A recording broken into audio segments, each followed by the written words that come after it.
Bueno, seguimos avanzando en nuestra mañana. Quiero dar la bienvenida y las gracias por estar acá en nuestros estudios a la doctora Natalie Zúñiga, abogada, para hablar del tema de la asistencia familiar. Tanto se habló en estos últimos días sobre este tema y se habló y se va a seguir hablando con seguridad, porque existen muchas dudas acerca de las responsabilidades de padre y madre. Pero la responsabilidad es para ambos, ¿no? Sí, totalmente igualitarias. ¿Cómo estás? Bienvenida, Natalie. Gracias, yo emocionada con el tema. Me olvidé hasta saludarte, Richie. Sí, mira, todos los días nacen nuevos bolivianos y al nacer nuevos bolivianos, obviamente se tiene que aplicar la ley.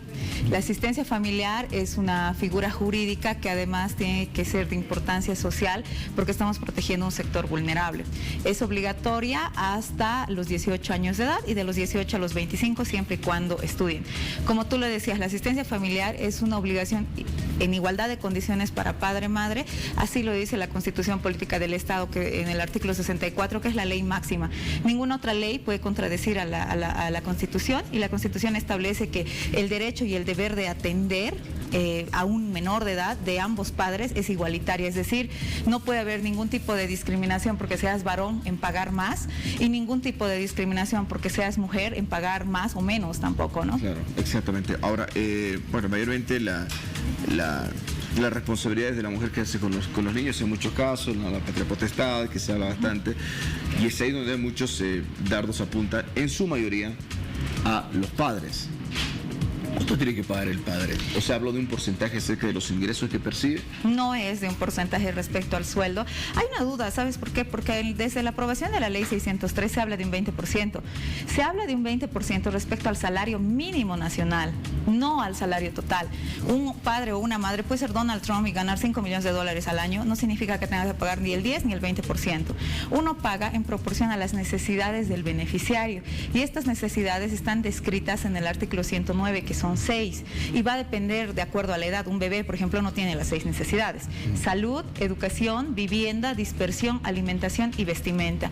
Estas son las 6 necesidades básicas en base a las cuales una autoridad encargada de administrar justicia, en este caso un juez de familia, va a determinar cuánto gasta, y el 50% es lo que debería otorgar el otro progenitor que no tiene la guarda. Ahora, si hablamos del 20%, te vuelvo a explicar, es para el mínimo, pero tampoco se aplican mínimos. No te olvides que nosotros vivimos en una economía hasta el 80% informal. No todos tienen el privilegio de recibir su sueldo en boleta, y no por ello significa que tengas que pagar 450, porque ahora ese es el mínimo.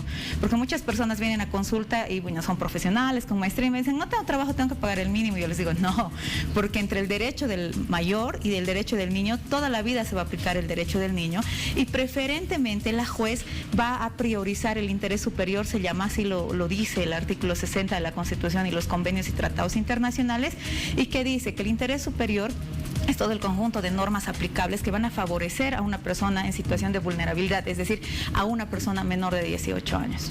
Ahora, ¿qué pasa? ¿Yo puedo o tengo la obligación, o en qué caso, de dar asistencia a la madre de mi hijo? A la madre como tal no existe esa figura de asistencia familiar. La asistencia se da a la esposa de conformidad al artículo 215 cuando hay enfermedad grave o muy grave, es decir, cáncer, alguna enfermedad terminal como VIH, hepatitis, qué sé yo. Si no, no hay asistencia. Antes de la ley 603, que entra en plena vigencia a partir del 2016, era muy común: yo me divorcio y tengo que dar a mi esposa una asistencia. Hoy no. A mi ex esposa. A mi ex esposa, ¿no? Pero la asistencia a la madre no, a mi ex esposa. Son casos muy limitados de enfermedad grave, muy grave, comprobada.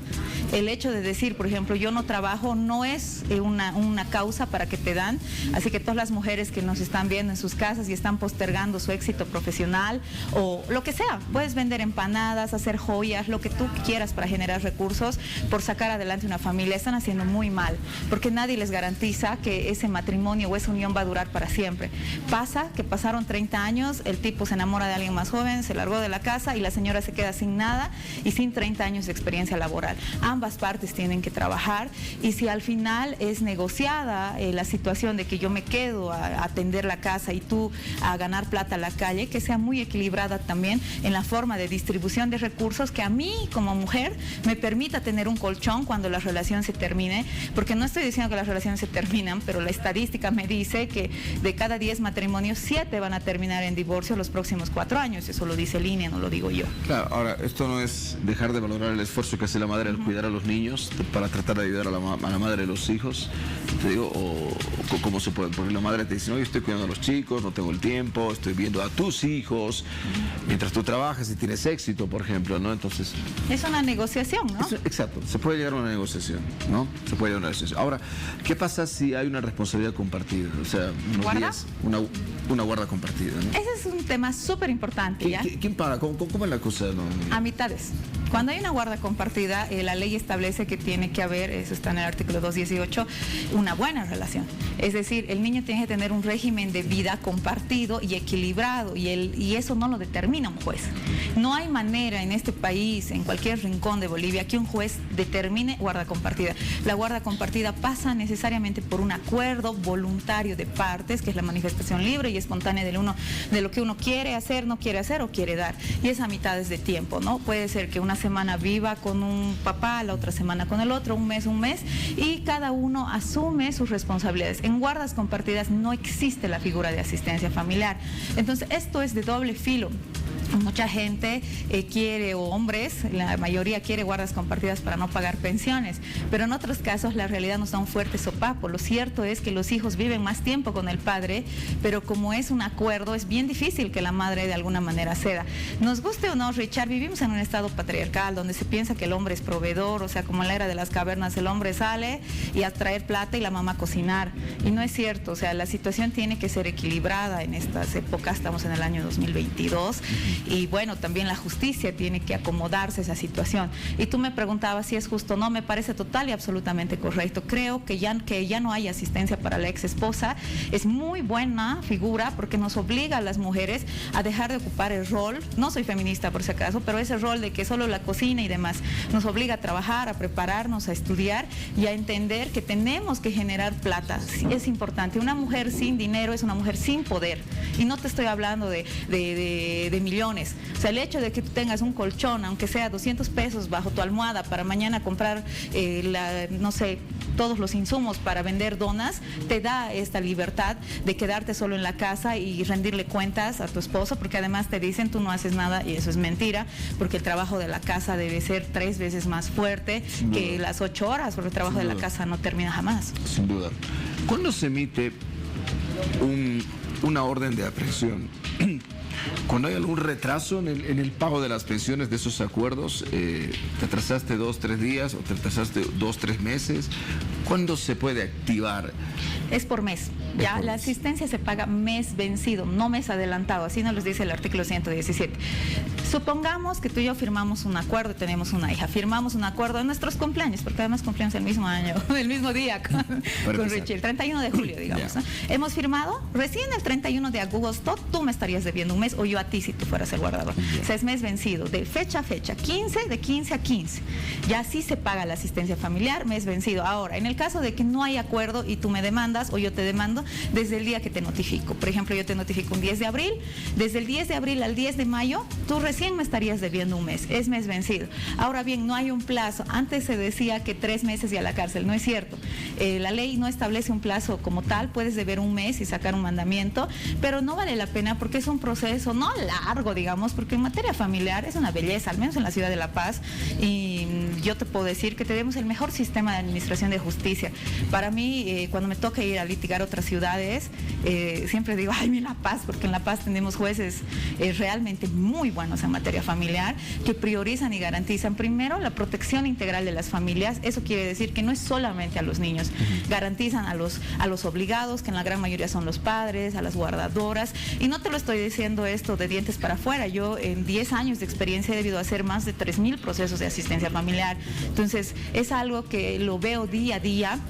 Y se trata de hacer cumplir la ley y obviamente cuando hay un incumplimiento tú tienes que obligar el pago, pero antes de llegar a eso hay miles de mecanismos. Por ejemplo, si la persona tuviera un trabajo estable, tú le puedes descontar su sueldo, pedir a la institución que le descuente y bueno, la institución es responsable de descontar el monto, de embargar, por ejemplo, también su sueldo. O sea, hay miles de cosas. Ya cuando llegas al mandamiento es porque de verdad hay un pago vencido que además tienes que demostrarlo, porque mucha gente que maliciosamente liquida, es como que mi asistencia es 1.000, me debe 50 meses, me debe 50.000, pero no es cierto, no se puede liquidar maliciosamente, porque resulta que sí te han pagado.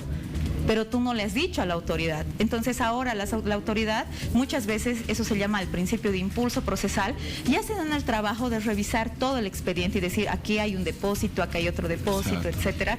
Y otra previsión que la norma ha tomado es que el pago tiene que ser en cuenta bancaria, porque aunque no me creas, algunas veces las relaciones amorosas terminan tan mal que el único objetivo de la otra parte es mandarlo a la cárcel. Pero ahí viene la noticia. Si pagas, sales. Y sales en el día. No es que te tienes que quedar a dormir ni una semana ni demás. La libertad es un derecho humano así fundamental, ya que le ha costado sangre al mundo y no podemos, por el capricho de un corazón roto, meter a alguien a la cárcel porque sí. Es decir, mucha gente se sorprende. Por ejemplo, yo diariamente veo esto de que aprehensión, lo agarras, porque además lo agarras donde sea, ya, porque tienes rotura de chapas, de candados, orden de allanamiento, días y horas extraordinarias. Yo he visto casos, he tenido clientes que hasta en matrimonios los han robado a los novios, o sea, así que la policía paga a la cárcel, de prestes, etcétera, y dicen, pero ¿por qué no ha estado? Porque ha pagado. Entonces, si tú pagas el total por el cual te han liquidado, la autoridad inmediatamente tiene la obligación de soltarte, es decir, mandar una orden de libertad. Aunque sea domingo. Domingo, feriados, etcétera, siempre y cuando esté dentro de los tiempos, ¿no? Hoy te voy a llamar. No, tú no vas a querer eso. ¿Cuál es tu número telefónico para la gente que esté interesada? Gracias. Yo estoy en el Facebook como doctora Zúñiga. Por favor, pónganle me gusta a la página, están todos los datos. Y el celular para las consultas son el 762-62061, 762-62061. Bueno, interesante. Siempre es bueno conocer un poquito más todos estos datos y estos detalles con relación a la asistencia familiar. La doctora Natalie Zúñiga acá en la revista Al Día. Tenemos más.